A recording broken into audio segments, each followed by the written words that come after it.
좋으신 하나님, 좋으신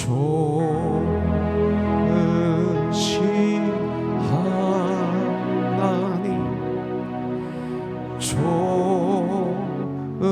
좋으신 하나님, 참 좋으신 나의 하나님, 나의 하나님. God is so good. God is so good. God is so good. God is so good. He is so good to me. 우리 다 같이 일어나서 오늘 큐티 말씀이죠. 우리 함께 봉독했던 에레미야서 46장 1절부터 13절까지 한번 다시 봉독하겠습니다. 아까 우리 김영준 집사님이 큐티 봉독을 해줬는데 얼마나 감사한지, 한자도 틀리지 않고 은혜롭게 봉독을 하는데 우리 영준 형제가 얼마나 이 봉독을 하기 위해서 수십 번 읽었구나 하면서 참 감사했습니다. 우리 같이 한번 또 봉독하겠습니다. 이방 나라들에 대하여 선지자 에레미야에게 임한 여호와의 말씀이라. 애굽에 관한 것이라. 곧 유다의 요시야 왕의 아들 여호야김 넷째 해에 유브라데 강가 갈그미스에서 바벨론의 느부갓네살 왕에게 패한 애굽의 왕 바로누고의 군대에 대한 말씀이라. 너희는 작은 방패와 큰 방패를 예비하고 나가서 싸우라. 너희 기병이여 말에 안장을 쥐고 타며 투구를 쓰고 나서며 창을 갈며 갑옷을 입으라. 여호와의 말씀이니라. 내가 본즉 그들이 놀라 물러가며 그들의 용사는 패하여 황급히 도망하며 뒤를 돌아보지 아니함은 어쩌미냐. 두려움이 그들의 사방에 있음이로다. 발이 빠른 자도 도망하지 못하며 용사도 피하지 못하고 그들이 다 북쪽에서 유브라데 강가에 넘어지며 엎드러지는도다. 강의 물이 출렁임 같고 나일강의 불어남 같은 자가 누구냐. 애굽은 나일강의 불어남 같고 강물이 출렁임 같도다. 그가 이르되 내가 일어나 땅을 덮어 성읍들과 그 주민을 멸할 것이라. 말들아 달려라. 병거들아 정신없이 달려라. 용사여 나오라. 방패 잡은 구스 사람과 붓 사람과 활을 당기는 르딤 사람이여 나올지니라 하거니와. 그날은 주 만군의 여호와께서 그의 대적에게 원수 갚는 보복이리라. 칼이 배부르게 삼키며 그들의 피를 넘치도록 마시리니 주 만군의 여호와께서 북쪽 유브라데 강가에서 희생제물을 받으실 것이미로다. 천호딸 애굽이여 길르앗으로 올라가서 유향을 취하라. 내가 치료를 많이 받아도 효력이 없어 낫지 못하리라.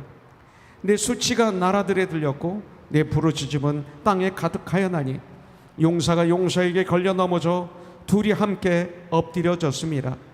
바벨론의 느부갓네살 왕이 와서 애굽 땅을 칠 일에 대하여 선지자 에레미야에게 이르신 여호와의 말씀이니라. 아멘. 자리에 앉아주시기 바라겠습니다. 에레미야서를 기록한 분은 바로 바룩이죠. 바룩. 이 바룩이란 말은 2주 전에 말씀드렸지만 축복을 받은 자 이런 뜻입니다. 축복을 받은 자. 그리고 이 바룩은 에레미야의 친구이며 서기관이었습니다. 에레미야는 여호와께서 세우시다, 여호와께서 세우시다, 또 던지시다 이런 뜻도 있습니다. 하나님께서 에레미야에게 주신 말씀을 에레미야가 말하는 대로 바룩이 책에 기록했습니다. 바룩이 그와 같은 수고를 했기 때문에 오늘 우리는 에레미야서를 통해서 은혜를 받고 엄청난 교훈을 얻고 있습니다. 바룩은 자기가 기록한 것을 백성들 앞에서 낭독하기도 했습니다. 이 때문에 바룩은 너무나 많은 어려움을 겪게 되었죠. 여호야김 왕은 바룩이 기록한 말씀 이 두루마리를 들으면서 계속 세 쪽, 네 쪽씩 칼로 잘라서 이 조각내서 화로에 집어넣었죠. 태워버렸습니다. 그렇지만 바룩은 이 긴 에레미야서를 다시 기록했죠. 에레미야가 애굽으로 끌려올 때도 이 바룩은 함께 에레미야와 함께 끌려오는 걸 볼 수가 있습니다. 이 바룩은 끝까지 에레미야와 삶을 같이 하며, 같이 동역하며, 같이 돕고 같이 일했습니다. 바룩을 생각하면 아주 신실한 에레미야의 동역자였습니다. 마치 에레미야와 이 바룩의 관계는 바울과 디모데, 바울과 브리스길라와 아굴라도 되지만, 가만히 생각하니까 바울과 누가와의 관계, 이방인 의사 누가와의 관계와 같은 걸 볼 수가 있어요. 이 누가는 끝까지 바울과 함께 했습니다. 그러면서 사도행전을, 누가복음을 기록하게 되죠. 그러니까 구약의 바룩이 신약의 누가인 것을 볼 수가 있어요. 에레미야서는 45장으로 사실 본론은 끝이 납니다. 그리고 오늘 말씀 46장부터 이방인들에 대한, 이방 민족들에 대한 예언이 나오고 있습니다. 그래서 46장 이하는 예레미야서 부록과 같은 모습을 보여주고 있습니다. 특별히 에레미야서 45장, 어제 우리 큐티였죠. 이 말씀에서는 바룩에 대한 위로의 말씀이 기록이 되어 있어요. 하나님은 하나님의 일을 하는 사람들을 기억하시고 위로하시고 보호해 주시는 줄 전 분명히 믿습니다. 이 귀한 사실을 믿고 더욱 환경이 아무리 어렵다 하더라도, 정말 고린도전서 15장 58절의 말씀대로 그러면 그럴수록 더욱 주님의 일에 힘쓰는 자들이 되라. 이는 너희 수고가 절대로 헛되지 않는 줄을 우리가 암이니라. 이 말씀을 붙잡고 그러면 그럴수록 더욱 헌신하는 저와 여러분들이 되길 주님의 이름으로 축복합니다.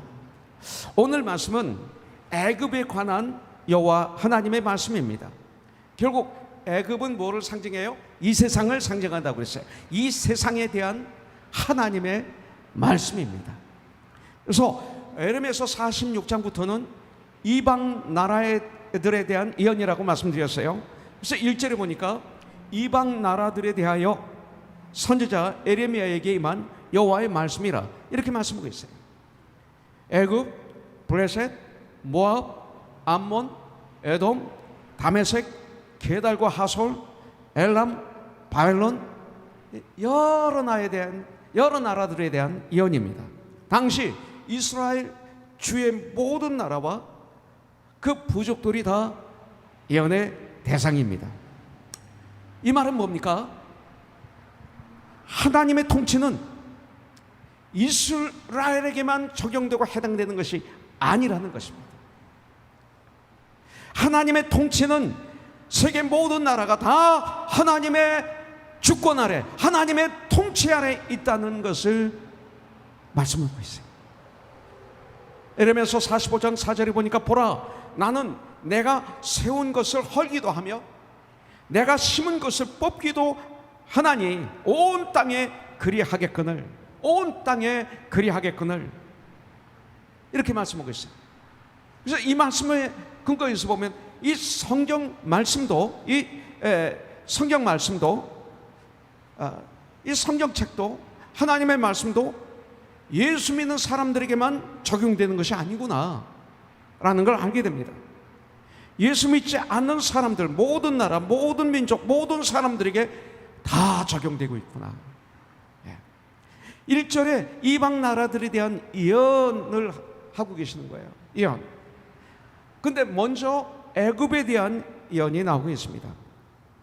그렇다면 애굽에 대한 예언을 한마디로 표현한다면 뭘까요?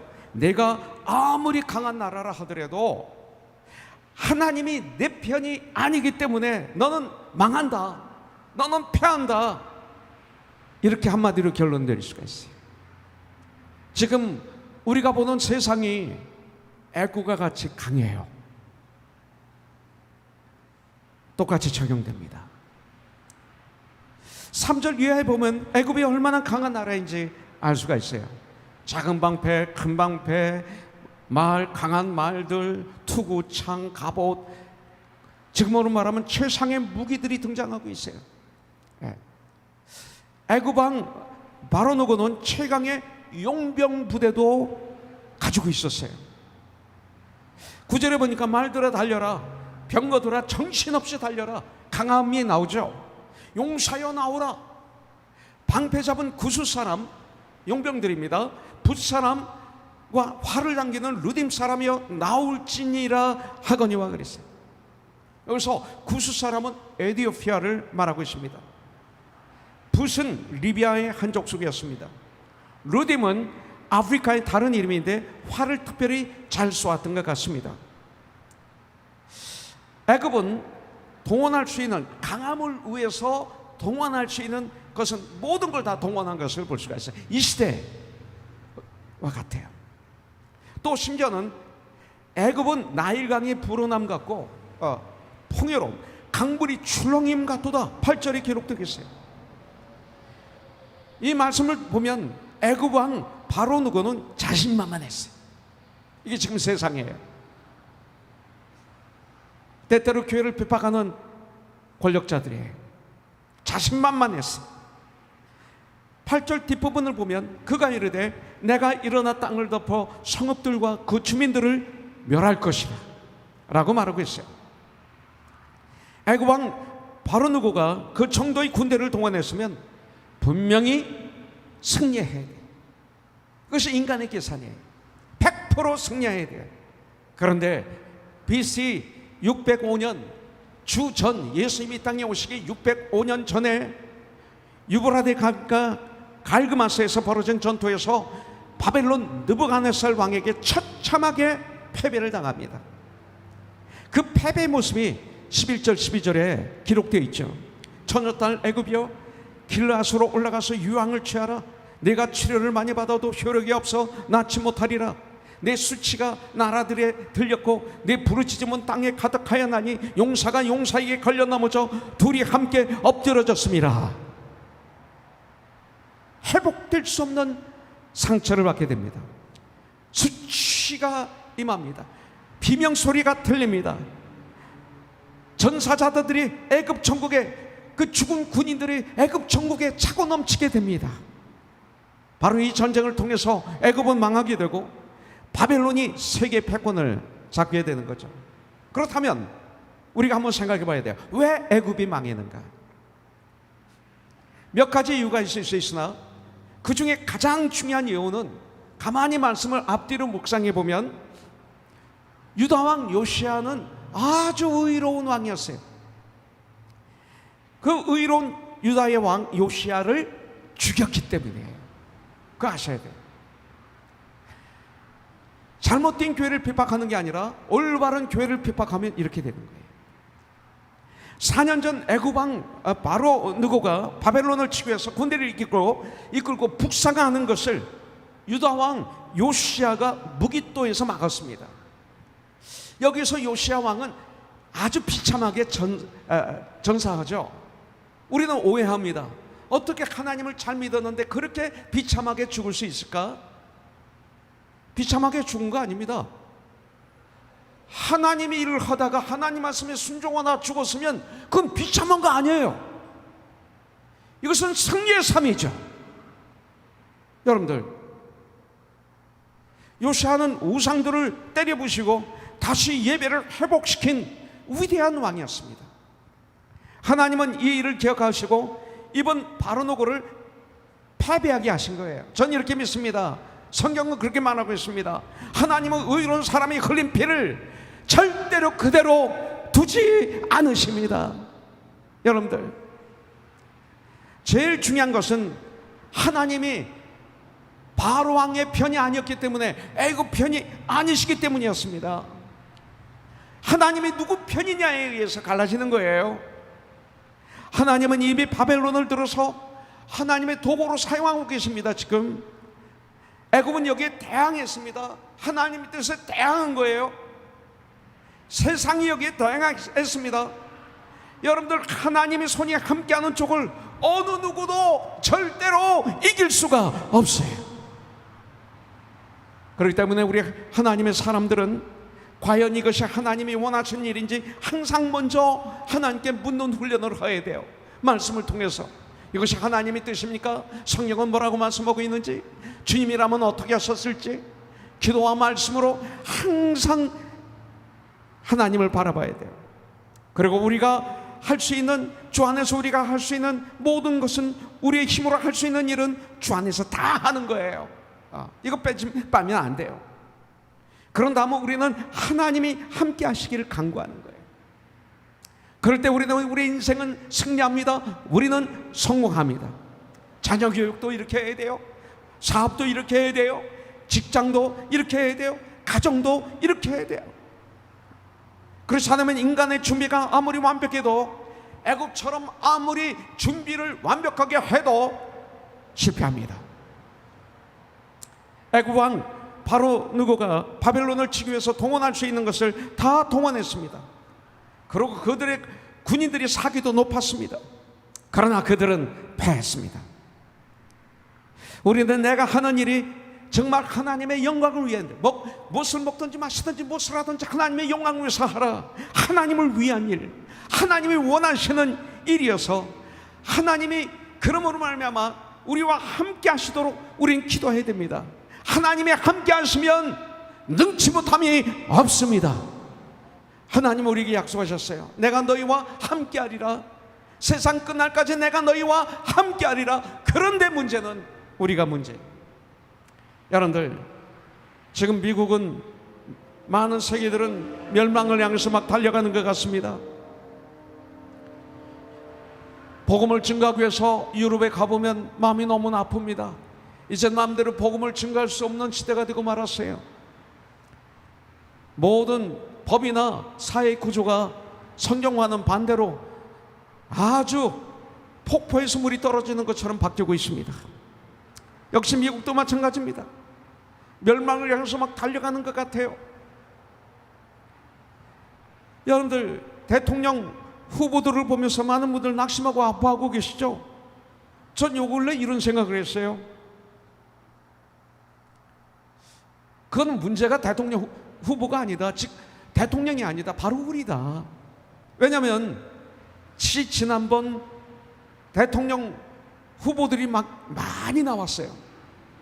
그때 정말로 훌륭한 분들 많이 나왔어요. 똑똑하고 백성을 위하고 그런 멋있는 후보들이 많이 나왔는데 국민들이 그들을 안 뽑아요. 그래서 양쪽이 뽑힌 거죠.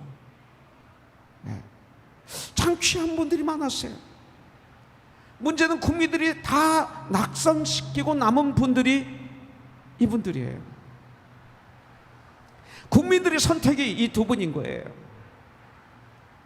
후보들이 어떻든 간에 이 말의 결국 뭐예요?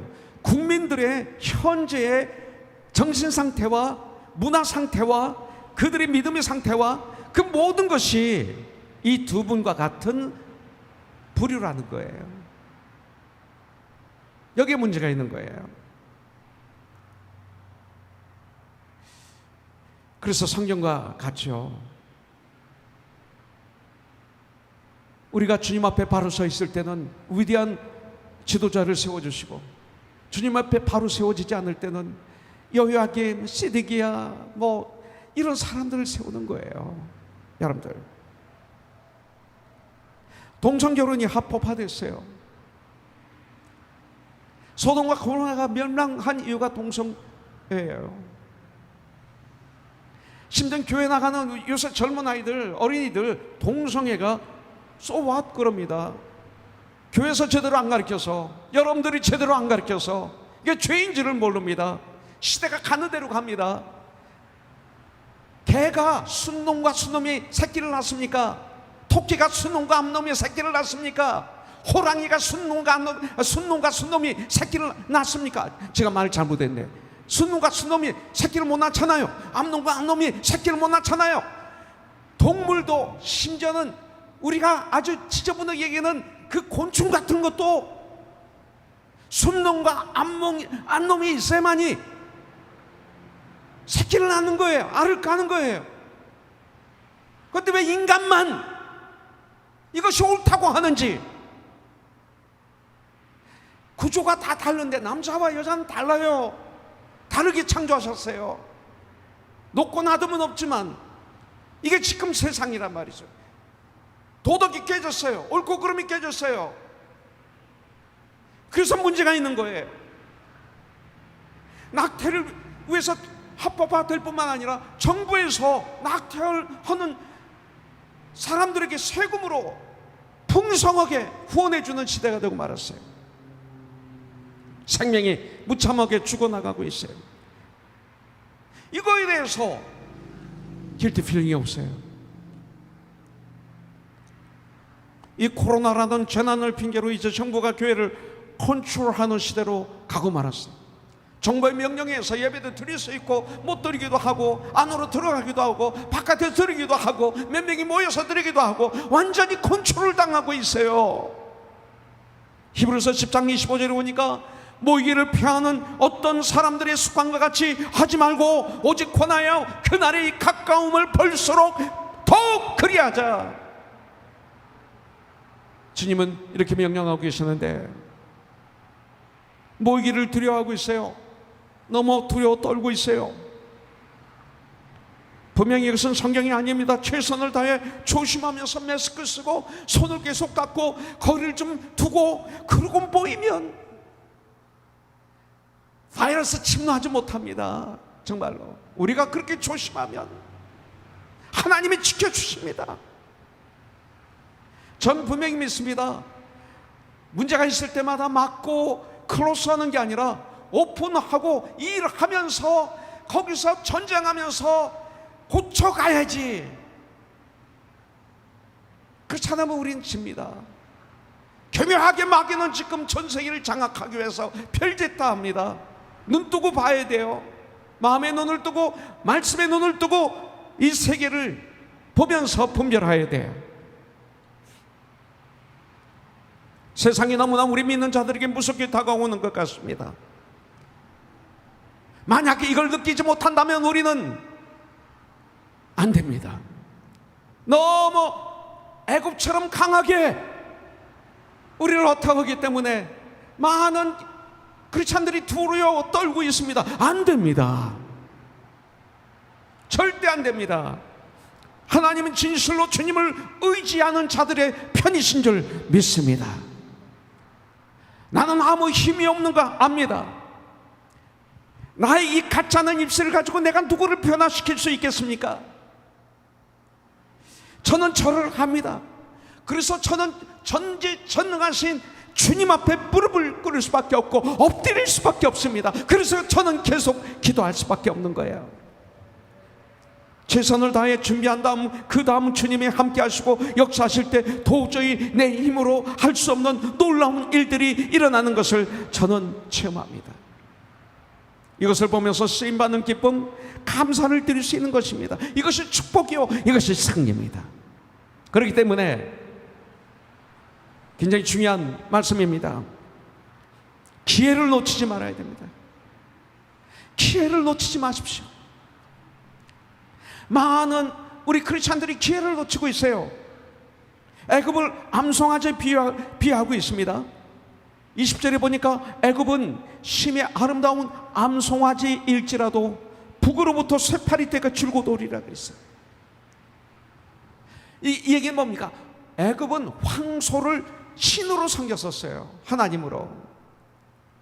그래서 이스라엘 백성들이 광야에 나왔을 때 모세가 그 산에 올라가서 하나님과 그 십계명을 받고 대화하고 있을 때, 기도하고 있을 때 밑에서는 금송아지를 만들어 섬겼잖아요.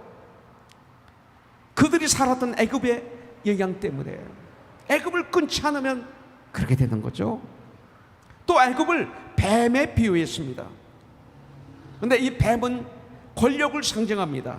그래서 애굽의 왕관이나 그 바로의 왕관이나 그 홀에는 뱀이 장식되어 있습니다.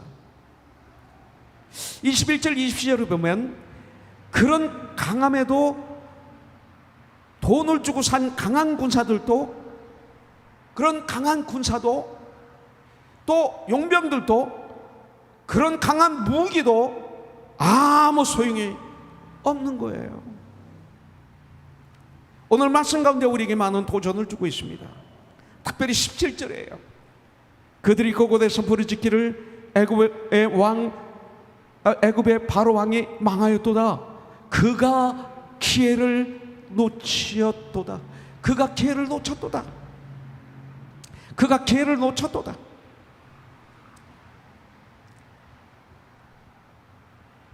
Who lets the hour go by? 그랬어요. NIV에서는 이렇게 해요. He has missed his opportunity. 이렇게 말하고 있어요. 애굽 왕 바로에게는 깨달을 수 있는 기회가 너무나 많았어요. 여러분, 바벨론을 정복하려 했었고 대항했었지만 뜻을 이루지 못했습니다. 그럼에도 불구하고 끝까지 고집을 부리다가 오늘 말씀과 같이 처참한 종말을 맞이하게 되는 것을 볼 수가 있어요. 여러분들, 하나님 주신 기회를 놓친 사람들이 성경에 많이 나옵니다. 그 중에 누구예요? 모세 시대 때 애굽 왕 바로에게 하나님은 기회를 많이 주셨었어요. 여러 가지 재앙으로, 10가지 재앙. 그러나 그 기회들을 다 놓쳤기 때문에 장자들이 다 죽는 저주를 당합니다.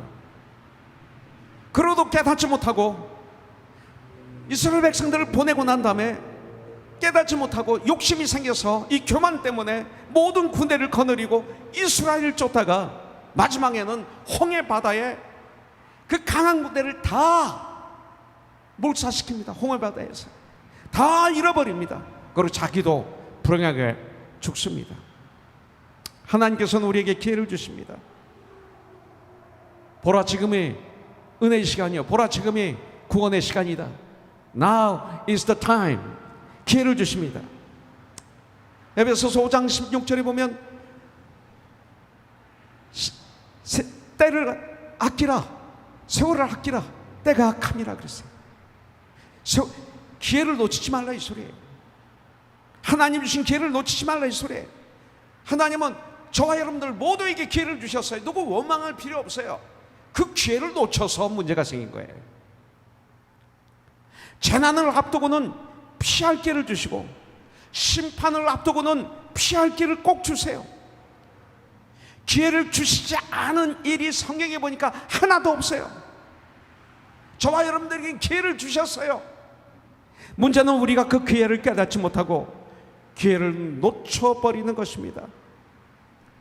여러분들, 노아 당시 모든 사람들에게도 기회를 주셨어요. 노아가 방주를 열심히 만들고 있을 때 아마 사람들이 와서 물어봤을 거예요. 노아는 친절하게 설명하면서 곧 하나님의 심판이, 홍수의 심판이 임하니까 너희들도 준비하라, 우리 함께 준비하자, 열심히 복음을 전했을 거예요. 그러나 그 당시 사람들은 오히려 노아를 보고 미쳤다, 그리고 오히려 야유하고 낄낄거리고 비웃었어요. 그러다가 기회를 놓친 거죠. 지금도 마찬가지예요. 예수를 믿으세요 하면 미쳤다고 그러고 비웃고 낄낄거립니다. 여러분들, 롯의 2명의 딸들과 결혼할 사위들 보세요. 이 사위들에게도, 결혼할 이 사위들에게도 기회를 주셨었지만 이 사위들은요, 롯의 이야기를 농담으로 받아들였어요. 비참하게 죽습니다. 하나님 주신 기회를 놓치지 않는 사람들이 있죠. 바로 세리 삭개오예요. 예수님께서 자기의 마을로 지나가신다는 소리를 듣고 기회를 놓치지 않았어요. 키가 너무나 작아서 주님이 보이지 않아서 뽕나무 위로 올라갑니다. 기회를 적극적으로 활용했어요. 천국을 침례했어요.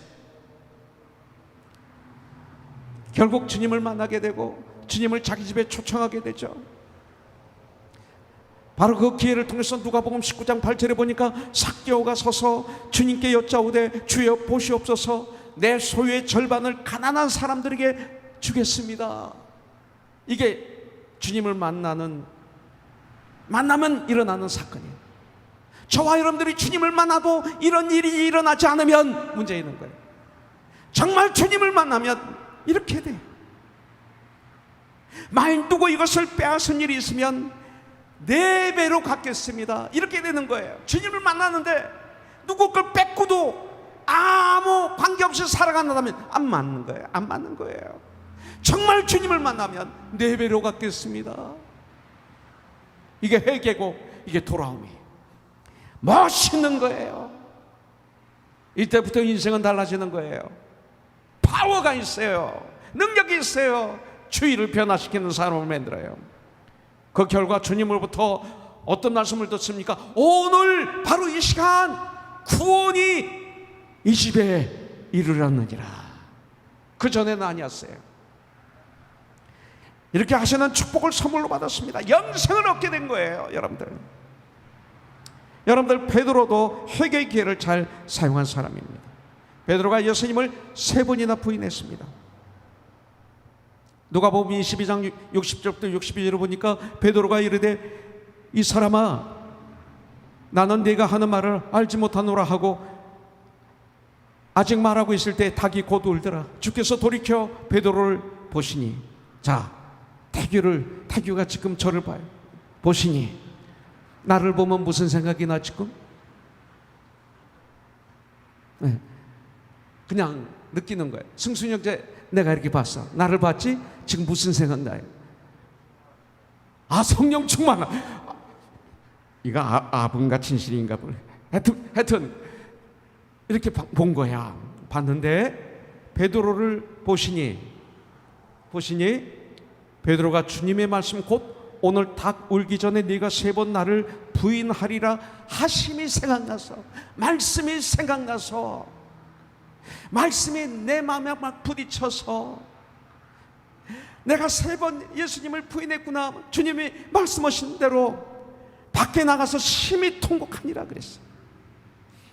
닭 우는 소리를 들었어요. 그 순간 주님의 하신 말씀을 기억하게 돼요. 예수님과 눈이 마주치는 것을 통해서 통회하고 자복하는 참된 회개의 기회가 된 거예요. 그가 그 기회를 놓치고 닭이 울어도 아무 관계가 없고 주님이 찾아봐도 그냥 냉랭하고 아무 것도 없다면 큰일 날 뻔했죠. 만약에 그 기회를 놓쳤으면 그냥 어둠 속으로 사라졌다면 베드로는 실패한 제자로 기록이 되고 말았을 거예요. 회개의 기회를 놓치지 않았기 때문에 그는 사도의 반열에 오를 수 있었고 초대교회의 기둥이 될 수 있었던 거예요. 그 무식한 어부가 기둥이 된 거예요. 예수님께서 최후의 만찬을 하십니다. 너희 중 하나가 나를 배반하리라, 나를 팔리라. 주님께서 유다에게 여러 번 회개할 기회를 주신 거예요. 이게 축복의 회개할 기회를 유다는 놓친 것입니다. 하나님께서 우리들 각자에게 주신 기회는 무엇일까요? 주님의 허락하신 기회를 절대 놓치지 않고 여러분들 정말로 잘 사용하여 에베소서 5장 16절에 있는 말씀 그대로 세월을 아끼는 지혜로운 축복의 저와 여러분들이 되길 주님의 이름으로 축복합니다. 자, 하나님은 구원의 하나님이십니다. 이스라엘 백성들이 회개하지 않고 애굽으로 감으로 말미암아 하나님께서 애굽을 징계하실 때 유다 백성들도 같이 징계를 당하게 됩니다. 그러나 어느 정도의 교훈 과정이 끝나니까 하나님은 유다 백성들을 반드시 구원하신다고 오늘 말씀하고 있는 거예요. 46장에서 그 말씀이 바로 27절 28절이 나와요. 내 종 내일 큐티입니다. 내 종 야곱아 두려워하지 말라. 이스라엘아 놀라지 말라. 두려워하지 말라. 놀라지 말라. 보라 내가 너를 먼 곳에서 구원하며 내 자손을 포로된 땅에서 구원하리니 야곱이 돌아와서 평안하며 걱정 없이 살게 될 것이라. 그를 두렵게 할 자가 없으리라. 여호와의 말씀이니라. 내 종 야곱아 내가 너와 함께 있나니 두려워하지 말라. 몇 번 나와요. 내가 너를 흩었던 그 나라들은 다 멸할지라도 너는 사라지지 아니하리라. 내가 너를 법도대로 징계할 것이요 결코 무지한 자로 여기지 아니하리라 하시니라. 이게 은혜죠. 하나님은 어려움도 허락하시지만 시간이 되면, 때가 되면 구원하시고 회복시키시는 하나님이신 것을 어젯밤 또 오늘 아침에 전 묵상하면서 너무 행복했습니다. 그러므로 성경 말합니다. Fear not, 두려워하지 말라, 놀라지 말라 말씀하십니다. 하나님은 우리를 죽이시기 위해 이 땅에 보내시지 않으셨습니다. 우리는 참된 회개를 통해서 하나님과 화목하게 되는 거죠. 그래서 하나님 앞에 다시 설 수 있는 거예요. 하나님 앞에 다시 서기만 하면 하나님은 언제든지 우리를 구원해 주시는 거예요. 삶의 현장에서 우리는 영생을 받았어요. 그러나 삶의 현장에서 우리를 구원해 주시는 거예요. 인간에게 있어서 끝은 여러분들 하나님에게 있어서는 시작입니다. 이거 아셔야 돼요. 그렇다면 왜 하나님이 우리에게 시험을 허락하실까요? 제가 가끔 저 얘기를 할 때 말씀드리지만 1982년 1월 달에 미국에 들어와서 텍사스에서 신학 공부를 할 때 그 학교는 매주 금요일마다 시험을 봅니다. 월요일부터 목요일까지 공부한 모든 내용을 매주마다 금요일날 시험을 얼마나 힘들은지요.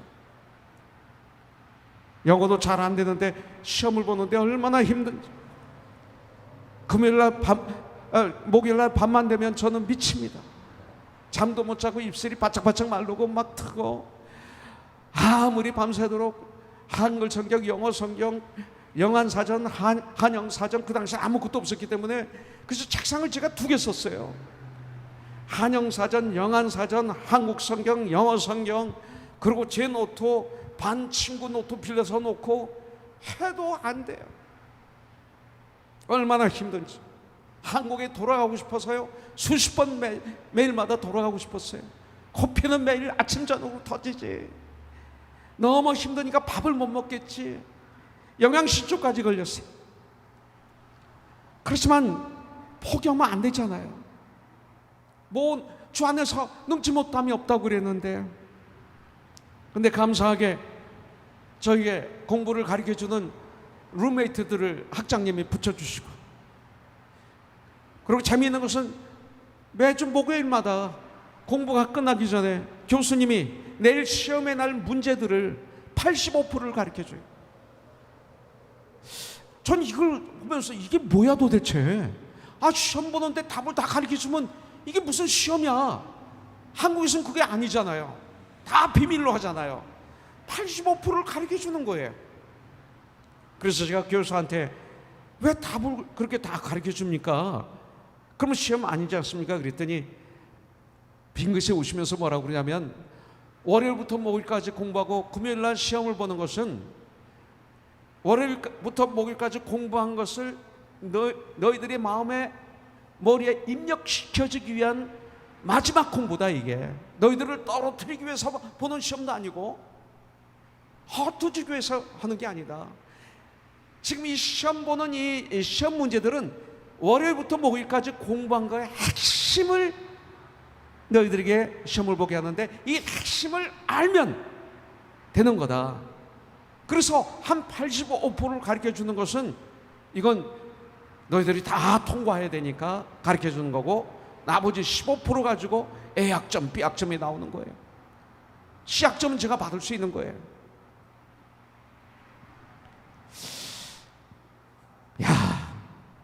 이것이 시험이었어요. 매주마다 보는 시험은 나의 실력을 향상시켜 주시기 위한 것이었지 떨어뜨리기 위한 것이 아니었다는 거예요. 하나님의 시험이에요. 야고보서 1장 2절부터 4절에 보니까, 내 형제들아 너희가 여러 가지 시험을 만나거든 온전히 기쁘게 여기라. 이는 너희의 믿음의 시련이 인내를 만들어 나는 줄 너희가 암이라. 인내를 온전히 이루라. 이는 너희로 온전하고 구비하여 조금도 부족함이 없게 하려 함이라. 그렇다면 우리의 삶 가운데 오는 시험들이 있어요. 이 시험은 한 번 오고 끝나는 게 아니라 파도처럼 와요. 파도처럼 오게 돼 있어요. 계속 파도가 치는 것처럼 천국 가는 그날까지 와요. 이 말씀을 통해서 보면 이것은 저주가 아니라 축복인 것을 알 수가 있습니다. 나에게 시험이 올 때 온전하게 기쁘게 여기는 전쟁을 하기를 이 시간 여러분들 결단하시기 바랍니다. 이유는 우리로 온전하고 구비하여 조금도 부족함이 없게 하려 함인 것이죠. 이 시험은 여러분들, 그래서 로마서 5장 3, 4절은 너무나도 중요한 거예요. 우리를 사랑하시기 때문에 하나님은 우리를 징계하시는 거예요. 28절 하반부에 내가 너를 법대로 징계할 것이요 결코 무지한 자로 여기지 아니하리라 하시니라. 하나님께서 우리를 사랑하시지만 죄가 있으면 공의로 징계하십니다. 한 손에는 공의, 한 손에는 은혜, 사랑. 그 이유가 뭐예요? 진정한 사랑은 공의가 있어야 돼요.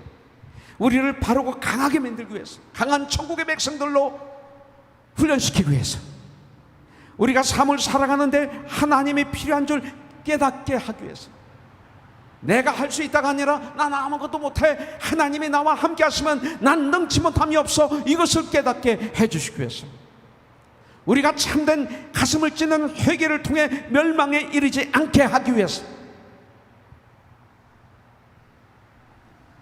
그러므로 훈련 과정이라 생각되면 제일 중요한 것이 뭡니까? 지난주에도 말씀드렸지만 가슴을 찢는 철저한 회개예요. 주님께 돌아오는 거예요. 내 삶이 주님께 돌아오는 거예요. 그러나 더 좋은 게 있어요. 징계의 훈련을 받지 않은 방법이 있어요. 내가 징계를 받지 않는 방법 한 가지 있어요. 그게 뭐냐면 징계 받기 전에 100% 하나님께 순종하는 거예요. 그러면 되는 거예요. 징계 받기 전에 100% 하나님께 순종하면 돼요. 그러면 되는 거예요. 이삭을 보십시오. 미리 순종하는 자예요. 창세기 22장에 보니까 모리아 산에 데리고 가시잖아요. 아브라함이 데려가잖아요. 아버지가 100% 순종해요.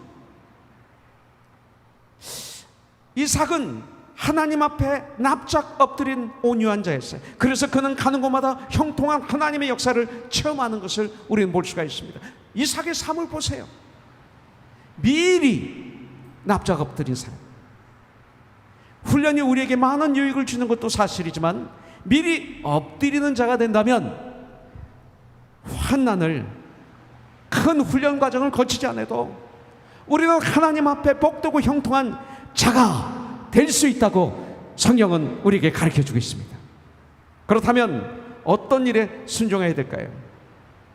우리가 말씀에 순종하는 삶을 살아야 됩니다. 그런데 말씀을 통해서 하나님의 소원이 무엇인가를 알아야죠. 하나님의 뜻, 하나님의 소원이 무엇인가. 근데 요한복음 6장 38절에서 40절에 보니까 내가 하늘에서 내려온 것은 내 뜻을 행하려 함이 아니요 나를 보내신 이의 뜻을 행하려 함이니라. 나를 보내신 이의 뜻은 내가 주신 자 중에 내가 하나도 잃어버리지 아니하고 마지막 날에 다시 살리는 이것이니라. 내 아버지의 뜻은, 내 아버지의 소원은, 내 아버지의 뜻, will of God, 아들을 보고 믿는 자마다 영생을 얻는 이것이니 마지막 날에 내가 이를 다시 살리리라 하시니라. 이게 하나님 아버지 뜻이에요. 소원이에요. 마태복음 28장 19절부터 20절에 보니까 그러므로 너희는 가서 모든 민족을 제자로 삼아 아버지와 아들과 성령의 이름으로 진리를 베풀고 내가 너희에게 분부한 모든 것을 가르쳐서 지키게 하라. 모든 것을 가르쳐서 지키게 하라. 가르치려면 내가 알아야죠. 지키게 하려면 내가 지켜야죠. 요한계시록 1장 3절에 보면 네가 하나님 말씀을 듣고 하나님 말씀을 읽고 하나님 말씀을 배운 그대로 실천하면 복이 있느니라. 때가 가까웠느니라. 사도행전 1장 8절에 보면 오직 성령이 너희에게 임하시면 너희가 권능을 받고, 권능이 임하면 예루살렘에 있든지 온 유대에 있든지 사마리아에 있든지 땅까지 있든지 또 이 말씀은 이르러 내 증인이 되리라. 작은 예수, 예수님의 향기, 예수님의 편지, 내 증인이 되리라. 고린도전서 11장 1절에 보면 사도 바울은 이렇게 담대히 말합니다. 내가 그리스도를 본받는 자가 된 것처럼 너희는 나를 본받는 자가 되라. 이것이죠. 증인이 되라. 이 귀한 일, 때를 얻든지 못 얻든지 지금 코로나 바이러스 팬데믹으로 주저앉아 있으면 안 됩니다. 우리 호흡이, 이런 아무리 재난이 있다고 그래서 내가 호흡을 쉽니까? 잠시 호흡을 휴식합니까? 먹는 걸 잠시 휴식합니까? 안 됩니다. 때를 얻든지 못 얻든지 이 복된 소식은 계속 외쳐야 됩니다. 애굽을 바라보면 저는 이 말씀이 떠오를 수밖에 없어요. 비웃어도 외쳐야 되고 미쳤다고도 외쳐야 되고 외쳐야 됩니다. 입으로 외쳐야 됩니다. 내 삶으로 외쳐야 됩니다. 나의 모든 것이 예수님이 증인이 되어야 됩니다. 오늘 말씀을 통해서 애굽으로 내려간 유대인들, 누구를 만났기에 그렇게 저주의 장소, 저주의 사람들에게 내려가게 됐습니까? 누구를 만나서 만남은 이렇게 중요합니다. 내가 사랑하는, 나의 사랑하는 자들 만남은 이렇게 중요한데, 가장 귀한 만남, 우리 주님을 만날 수 있도록 화목하게 하는 직분을 이 한 주 동안 마음껏 사용하는 저와 여러분들이 되기를 주님의 이름으로 축복합니다. 에레미야를 바룩을 애굽으로 끌고 가는 자가 되지 마십시오. 우리는 믿음의 선배들처럼 천국으로 인도하는 자가 되는 이 한 주의 저와 여러분들의 삶, 이것이 바로 사랑입니다. 할렐루야.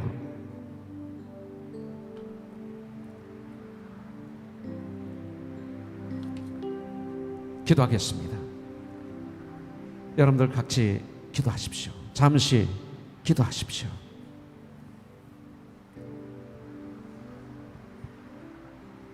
이 시간 기도하십시오. 말씀을 받았습니다. 성령님의 여러분들의 마음에 주신 말씀, 또 정말로 아픈 칼로 휘부듯이 내 마음을 사랑에 찔림, 또 회개, 또 결단, 이 시간 주님께 입을 벌려서 시인하십시오. 네가 마음으로 믿어 의에 이르고 입으로 시인하여 구원에 이르느니라. 영생을 얻는 것도 있지만 삶의 현장에서 이것은 매 순간 우리에게 필요한 말씀입니다. 이 시간 마음으로, 입으로 주님께 나를 올려드리십시오. 여기에 모인 우리 주의 은총 받은 자여라. 주께서 이 자리에 함께 계심을 믿노라. 언제나 주님만을 찬양하며 따라가리니 시험을 당할 때도 함께 계심을 믿노라. 같이 부르죠. 이 믿음 더욱 크세라. 주가 지켜주신다. 어두운 밤에도 주의 밝은 빛 인도하여 주. 이 믿음 더욱 크세라. 이 믿음 더욱